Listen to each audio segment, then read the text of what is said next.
Hello, welcome to RS academy. I am Neha ma'am. तो आज हम देखने वाले हैं हमारा last lecture, some basic concept of chemistry का। इसमें हम सारे टाइप के जितना अभी तक हमने सवाल सॉल्व किए हैं उसकी हम प्रैक्टिस करेंगे। तो लेट्स स्टार्ट। पहला क्वेश्चन है कि 50 kg ऑफ N2, वो नाइट्रोजन होता है। N2 in nitrogen, diatomic acid, diatomic form में लिखा है। So 50 kg of N2 and 10 kg of H2 यानी कि hydrogen are mix to produce NH3। NH3 तो क्या होता है? अमोनिया। तो हमें आइडेंटिफाई करना है क्या? Limiting reagent in the production of NH3 की। NH3 जब हम बनाएंगे तो इन दोनों में से हमारा लिमिटिंग रिएजेंट कौन है? सबसे पहली बात तो आपको ये पता होनी चाहिए कि क्वेश्चन बोल क्या रहा है। एक बार आपको ये समझ में कि क्वेश्चन ने क्या बोला है, फिर आप इजीली क्वेश्चन सॉल्व कर सकते हैं। तो क्वेश्चन हमसे बोल रहा है कि हमारे पास 50 kg ऑफ नाइट्रोजन है और 10 kg हमारे पास हाइड्रोजन है। ये दो चीज़ें उसने बताई है। उसने बोला कि नाइट्रोजन हमारे पास 50 kg है एंड हाइड्रोजन हमारे पास 10 kg है। जब ये दोनों आपस में रिएक्शन करेंगे, जब आपस में मिक्सड होंगे तो क्या बनाएंगे? ये हमें बना के देने वाले हैं ammonia, NH3 as a product. ये हमें अमोनिया देंगे। तो अब इस ओवरऑल रिएक्शन में हमें ये फाइंड आउट करना है कि हमारा लिमिटिंग रिएजेंट कौन है। दोनों में से हमारे नाइट्रोजन और हमारे हाइड्रोजन के साथ दोनों में से लिमिटिंग रिएजेंट कौन है, हमें ये देखना पड़ेगा। Okay, so let's start. सबसे पहले हम लिखेंगे कि रिएक्शन कैसे बनेगा, क्योंकि आप तो रिएक्शन नहीं लिखोगे आपको समझ में नहीं आएगा कि क्या बोले। तो मुझे पता है कि नाइट्रोजन N2 किससे रिएक्ट कर रहा है। जब एक मोल ऑफ नाइट्रोजन हमारे 3 मोल ऑफ हाइड्रोजन के साथ रिएक्ट करते हैं तो हमें पता है कि हमारे को हमें हमें क्या बन। एक मिनट, इससे मैं रख करती हूँ।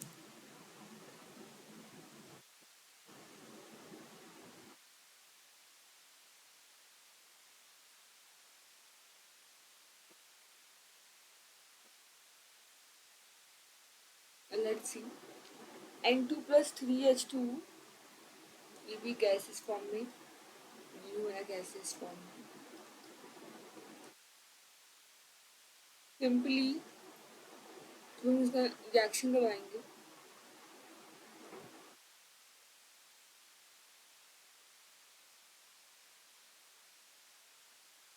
एज ए प्रोडक्ट हमें क्या मिलने वाला?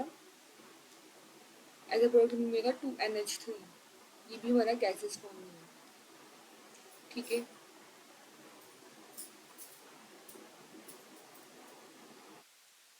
तो ये क्या है हमारा? ये हमारा रिएक्शन है। इसे सॉल्व करने का ये हमारे पास रिएक्शन है। लेट्स सी, रिएक्शन में क्या बोला है? हमने बैलेंस भी किया रिएक्शन को। तो इसको रिएक्शन से हमें क्या समझ में आ रहा है? अगर सिंपली मैं आपसे पूछूँ तो इस रिएक्शन से हमें समझ में आ रहा है कि 1 मोल ऑफ N2, जो नाइट्रोजन का 1 मोल है, 1 mole of N2 needs 3 mole of H2। Obvious सी बात है, अगर मुझे अमोनिया गैस बनाना है तो मेरा जो नाइट्रोजन है उसका 1 मोल चाहिए होगा हमें 3 मोल ऑफ H2 से रिएक्ट करने के लिए। सिंपली यही बोला गया है ना।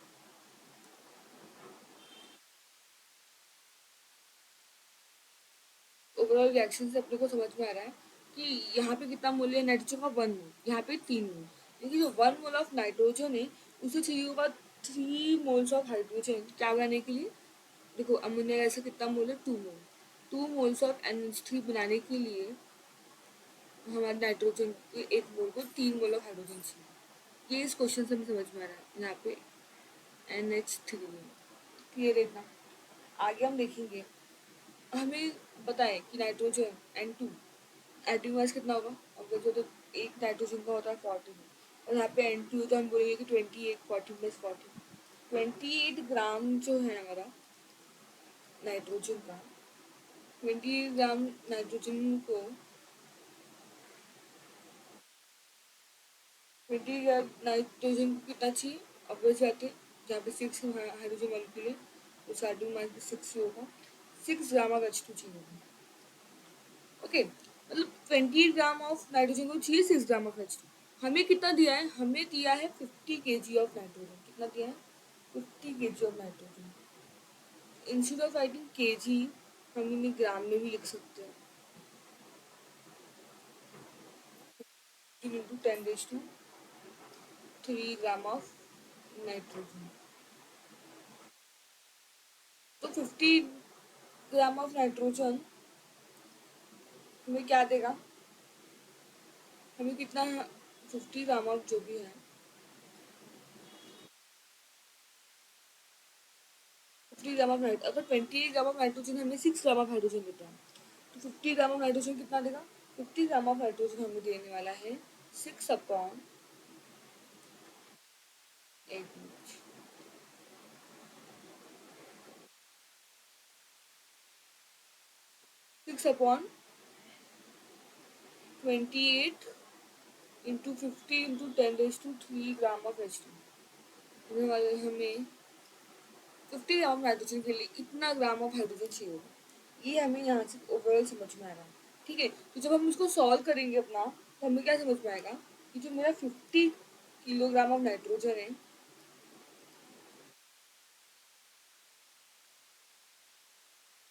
50 ग्राम ऑफ नाइट्रोजन है, उसे कितना चाहिए? जब हम इसको सॉल्व करेंगे तो हमें आंसर मिलेगा 10.71 किलोग्राम ऑफ हाइड्रोजन। मतलब 50 ग्राम ऑफ नाइट्रोजन के लिए हमें इतना हाइड्रोजन चाहिए। ये तो हमने नाइट्रोजन का निकाला। ओके, इसका मतलब क्या हुआ?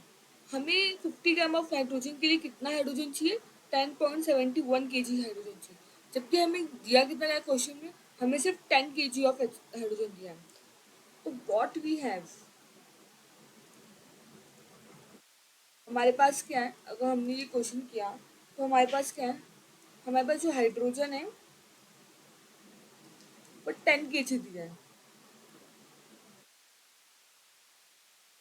हाइड्रोजन जो हमें दिया है वो 10 kg है।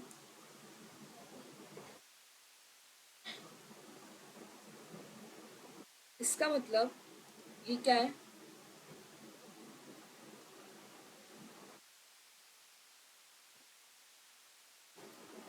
अगर हम देखें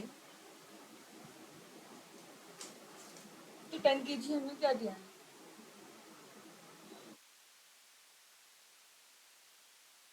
10 kg हमें लिमिटिंग एजेंट की तरह एक्ट कर रहा है।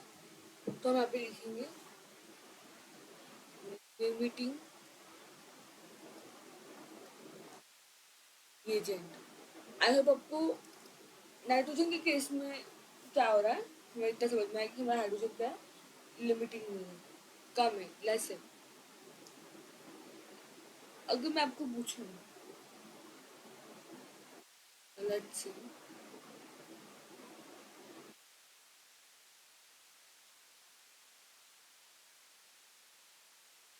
आगे देखते हैं। अगर देखो अभी हमने निकाला था कि 50 ग्राम ऑफ नाइट्रोजन को कितना हाइड्रोजन चाहिए। ये हम ऐसा भी तो पूछ सकते हैं ना कि 6 ग्राम ऑफ हाइड्रोजन हमारे पास है। कितना ग्राम ऑफ हाइड्रोजन है हमारे पास? 6 ग्राम ऑफ हाइड्रोजन है। उस 6 ग्राम ऑफ हाइड्रोजन को कितना नाइट्रोजन चाहिए? एक मिनट। फिलहाल केस में देखिए तो 6 ग्राम ऑफ हाइड्रोजन में हमें कितना दिया है? हमें दिया है 28 ग्राम ऑफ नाइट्रोजन दिया है। तो अब मुझे पता करना है कि एक 1 ग्राम ऑफ हाइड्रोजन को कितना चाहिए। अगर नॉर्मली हम पता करें कि 1 ग्राम ऑफ हाइड्रोजन को कितना चाहिए तो 1 ग्राम ऑफ हाइड्रोजन को कितना चाहिए रहेगा हमारे पास? 1 ग्राम ऑफ हाइड्रोजन को चाहिए होगा 28/6 ग्राम ऑफ नाइट्रोजन। सिंपली यही होगा। अब मुझे इसको करना पड़ेगा।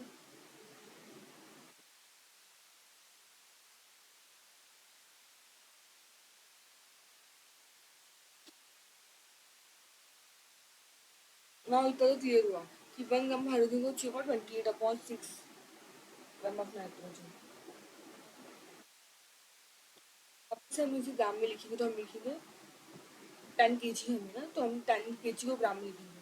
तो 10 kg इंटू 10 ग्राम लिखेंगे। 10 ग्राम ऑफ हाइड्रोजन की वह 10 ग्राम ऑफ हाइड्रोजन। साथ में ये भी हमारा 50 kg, तो हम लिखेंगे 28/6 10 into 10 raised to kilogram of nitrogen. तो सिंपली हमें 10 kg ऑफ नाइट्रोजन हाइड्रोजन में कितना मिल जाएगा। जो हमारा 10 kg ऑफ हाइड्रोजन है उसमें सिंपली हमें मिल जाएगा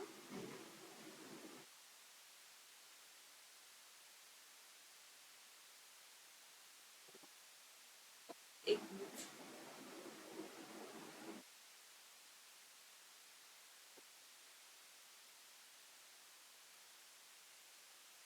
लेट्स सी। इस रिएक्शन से हमें समझ में आता है जो हमारे पास 10 kg ऑफ हाइड्रोजन है, ठीक है। तो उस 10 kg ऑफ हाइड्रोजन में इसको सॉल्व करेंगे तो हमें क्या मिलेगा, हमें मिलेगी एक नाइट्रोजन की वैल्यू जो कि होगी 46.67 kg of nitrogen. But 10 kg of hydrogen के लिए अपने हमें सिर्फ इतना नाइट्रोजन चाहिए। बट हमारे पास कितना है अगर हम देखें तो गिवन में हमें बताया गया कि नाइट्रोजन हमारे पास कितना है। गिवन में हमारे पास जो नाइट्रोजन है लेट्स सी 50 kg है। तो हम अभी लिखेंगे कि 50 kg दिया है। चलो हमें क्लियरली अंडरस्टूड हो गया कि जो हमारा हाइड्रोजन है, हाइड्रोजन हमें लेस दिया है, हमें चाहिए 10 kg, हमें चाहिए 10.71 kg और हमें दिया 10 kg, तो इसलिए लिमिटिंग है जब नाइट्रोजन के केस में हमें 50 kg चाहिए और इसलिए हमें हमें चाहिए सिर्फ और सिर्फ 46.67 kg और हमें इसने 50 kg दिया है। दैट मीन्स पूरे ओवरऑल रिएक्शन में कौन लिमिटिंग एजेंट है, हमारा जो हाइड्रोजन है वो ऐसा एक्ट करेगा। जो भी हमारा हाइड्रोजन क्योंकि जो मेरा हाइड्रोजन है वही लिमिटिंग रिएजेंट की तरह एक्ट करने वाला है। अब आपको एक क्वेश्चन एकदम अच्छे से क्लियर हुआ रहेगा। नाउ हम नेक्स्ट क्वेश्चन पे जाते हैं। हमें कैलकुलेट करना है molarity ethanol in water. Molarity count करने के लिए बहुत ही ईजी है, हमें पता होना चाहिए कि हमने दिया क्या दिया। तो हमने देखो अगर आप क्वेश्चन पढ़ोगे तो इथेनॉल का मोल फ्रैक्शन बताया जो कि 0.040 है। तो हम सोल्यूशन में सबसे पहले लिखेंगे मोल फ्रैक्शन। अगर आप मोल फ्रैक्शन देखो, मोल फ्रैक्शन ऑफ इथेनॉल जिसका केमिकल फॉर्मूला होता है C2H5OH। मोल फ्रैक्शन निकालने का फॉर्मूला क्या होगा, CH C2H5OH mole of ethanol upon mole of solution. Solution में कौन होगा, इथेनॉल भी होगा प्लस सॉल्यूट भी होगा जिसमें हमारा ये सॉल्वेंट डिजॉल्व होता है, ठीक है। तो ये हमने लिखा टोटल नंबर ऑफ सोल्यूशन। अब हमें पता है कि मोल फ्रैक्शन कितना दिया है, मोल फ्रैक्शन 0.040 है। अभी हमें मोल भी दिया नहीं है C2H5OH का, ठीक है चलेगा कोई बात नहीं।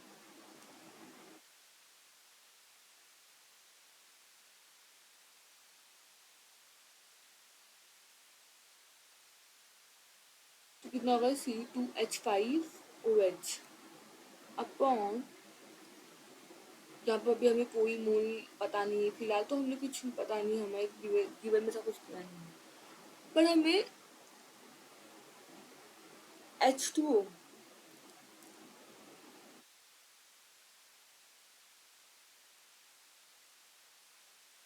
नहीं हमें क्या, ना ही हमें कोई H2O का वैल्यू दी है।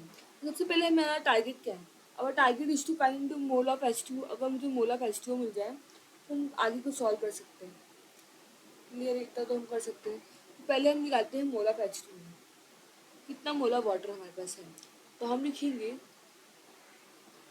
स्टेप वन में हम क्या फाइंड करने वाले हैं, स्टेप वन में हम फाइंड करने वाले हैं moles of water. Numbers of moles of water कैसे फाइंड करेंगे, सिंपली हमें पता है डेंसिटी कितनी होती है वाटर की, वाटर की डेंसिटी होती है 1 ग्राम पर मिलीलीटर। और वॉल्यूम कितनी होती है, उसकी वॉल्यूम होती है 1 लीटर। अगर आप मिलीलीटर में देखोगे तो हमें मिलेगा 1000 मिलीलीटर। इतना क्लियर है। अब डेंसिटी मतलब क्या होता है, डेंसिटी मतलब होता है mass upon volume. Total mass कितना है हमारे पास, मास अपॉन वॉल्यूम होता है, density is equal to mass upon volume. हमारे पास डेंसिटी है, हमारे पास वॉल्यूम है, हमारे पास मास नहीं है। तो मास निकालने के लिए हम क्या करेंगे, डेंसिटी इंटू वॉल्यूम करेंगे। डेंसिटी तो हमारा 1 है, वॉल्यूम मेरे पास 1000 है, तो कितना मिलेगा आंसर, हमें आंसर मिलेगा 1000 ग्राम। इसका मतलब numbers of moles of H2O कितना होगा, numbers of moles of H2O हमें मिलेगा मोल्स का होता है given mass upon molar mass कितना होगा, H2 का 18 होगा, और गिवन मास कितना फाइंड आउट किया हमने 1000 का। जब हम इसे सॉल्व करेंगे तो हमें आंसर क्या मिलेगा, हमें आंसर मिलेगा 55.55। दैट मीन्स यहाँ पे अब क्या मिलेगा, यहाँ पे लिख सकते हैं 0.040 टू NC2H5 OH2, ये एज इट इज होने वाला है, ये भी एज इट इज होने वाला है। मोल्स ऑफ H2 हमने कितना निकाला, मोल्स ऑफ H2 हमने निकाला 55.55। जब हम इस पूरी रिएक्शन को सॉल्व करेंगे तब हमें इथेनॉल का मोल कितना मिलेगा, हम इथेनॉल का मोल मिलने वाला है, मैं आपको नेक्स्ट पेज को सॉल्व बताती हूँ।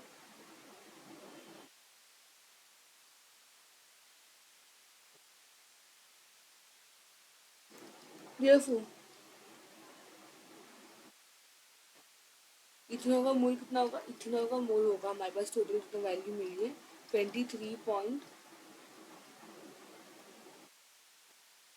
एक में 23.2.3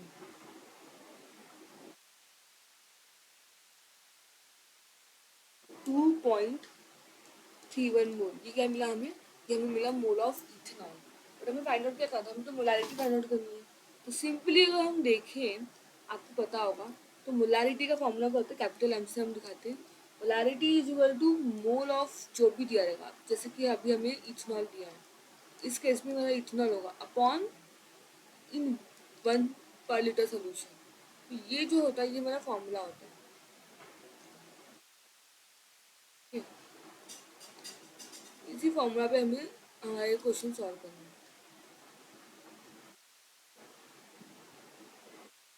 लेट्स सी,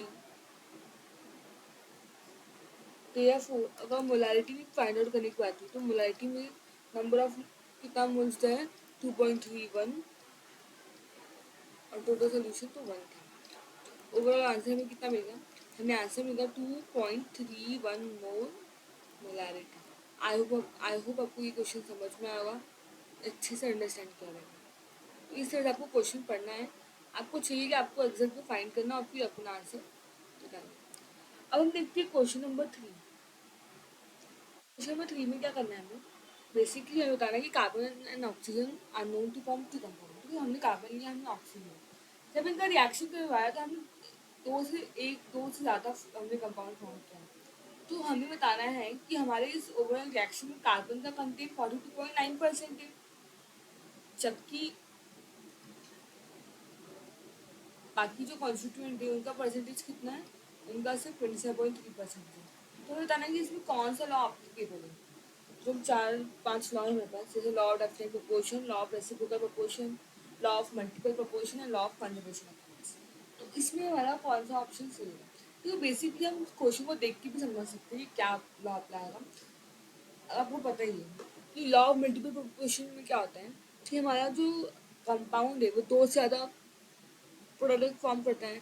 इस केस में भी वही हो रहा है, कार्बन एंड ऑक्सीजन हमारे पास कंपाउंड है जो फॉर्म कर रहा है known to form two compound, एक से ज़्यादा कंपाउंड फॉर्म कर रहा है, दो कंपाउंड फॉर्म कर रहा है, जिसमें हमें कार्बन का कंटेंट बताया है और बाकी सारे अदर एलिमेंट्स का कंटेंट पता है।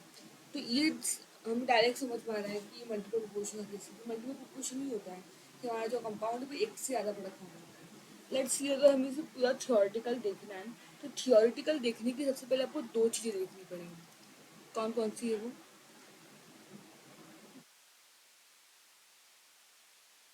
फर्स्ट हम देखेंगे कि हमारे पास परसेंटेज ऑफ कार्बन क्या है। हमेशा आपका आंसर आपको गिवन में समझ में आएगा। परसेंटेज ऑफ कार्बन कितना दिया है, अगर मैं फर्स्ट ऑक्साइड की बात करूँ तो नॉर्मली जो हमारा फर्स्ट ऑक्साइड है वो है 42.9%। कितना,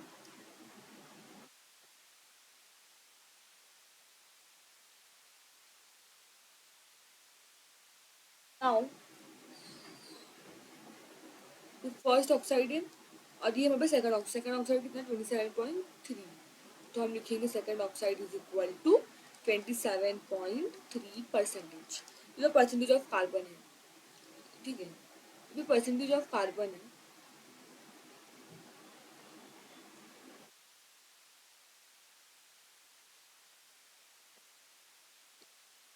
परसेंटेज ऑफ कार्बन है, अब यहाँ पे हम निकाल सकते हैं percentage of oxygen. Percentage of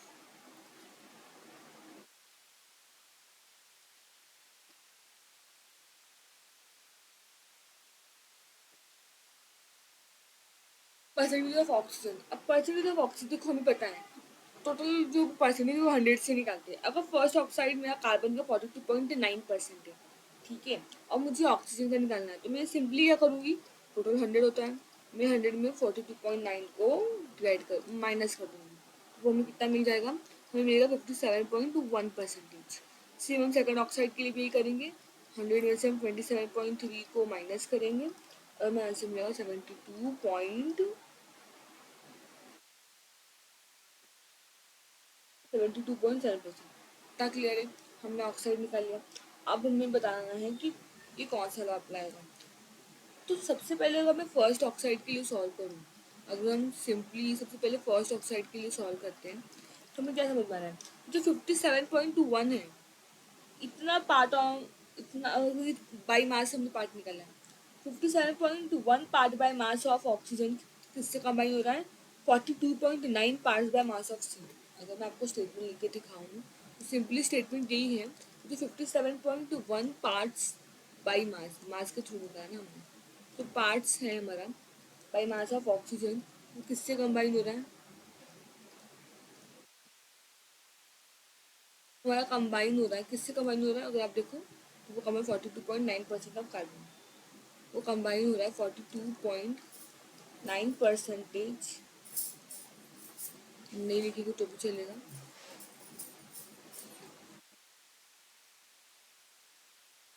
तो 57.1 42.9 parts by mass of carbon, यही है। तो अगर 57.1 part by mass of oxygen combine होगा 42.9 parts by mass of carbon, तो अगर हम बोले कि 1 या as it is part by mass of carbon combine होगा किससे, विथ कितने कितने से होगा, तो ऑब्वियस सी बात है 42.9 अपॉन 57.1 से जब हम डिवाइड करेंगे,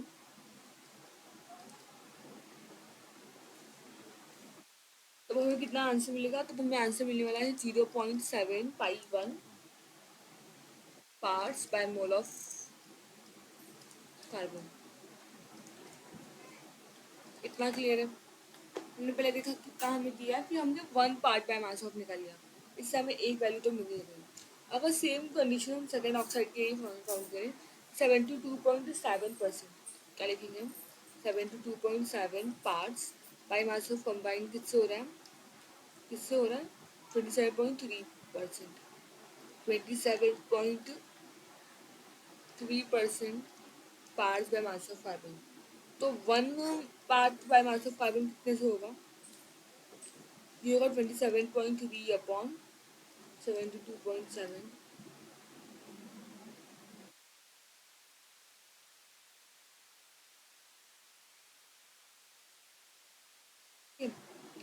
क्या ये 72.7,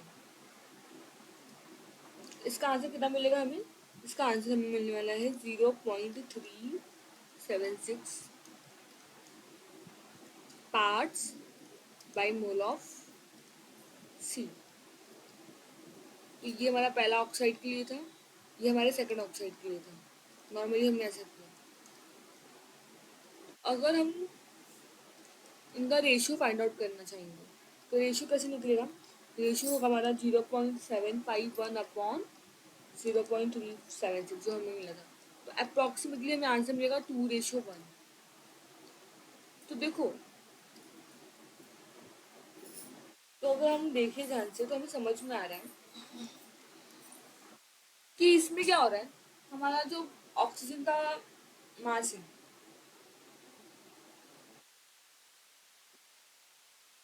जिनका मास फिक्स्ड है, और उससे हम क्या कर रहे हैं, सॉरी, मास है, एक कंपाउंड का मास हमारा फिक्स्ड है, दूसरा बार बार कॉन्स्टेंटली चेंज हो रहा है। कॉन्स्टेंटली चेंज होने की वजह से क्या हो रहा है,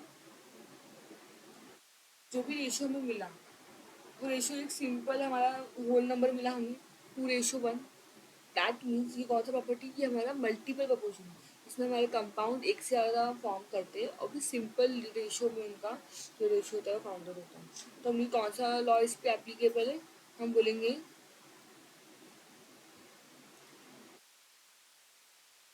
लॉ ऑफ मल्टीपल प्रपोर्शन जो है वो हमारा इस पर एप्लीकेबल है। अब आपको इस पर कोई कंफ्यूजन नहीं होगा। लॉ ऑफ मल्टीपल प्रपोर्शन, ये लॉ हमारा इस पर एप्लीकेबल है। ओके, देखो आप एग्जाम में करोगे डायरेक्ट आप ऑप्शन देख के भी आंसर टिक कर सकते हो, no issue. Next, I hope आपको सारे टाइप के सवाल हमने सॉल्व कर लिए। स्टार्टिंग में मैंने आपको सॉल्व कराया था लेक्चर के बीच बीच में, कभी कभी मैंने मेकल प्रैक्टिस की थी। आज जो बचे थे वो भी हमने कंप्लीट किया। तो आपको मेकल प्रैक्टिस करते हो एक ही चीज़ ध्यान देना है, फॉर्मूला आपको अच्छे से याद होना चाहिए। क्वेश्चन क्या बोलता है आपको उस हिसाब से काम करना, क्वेश्चन आपको कन्फ्यूजिंग हो सकता है। तो आज का लेक्चर में भी ख़त्म करते हैं, मिलेंगे नेक्स्ट लेक्चर में हम एक नए चैप्टर के साथ। ओके, तब तक के लिए थैंक यू सो मच।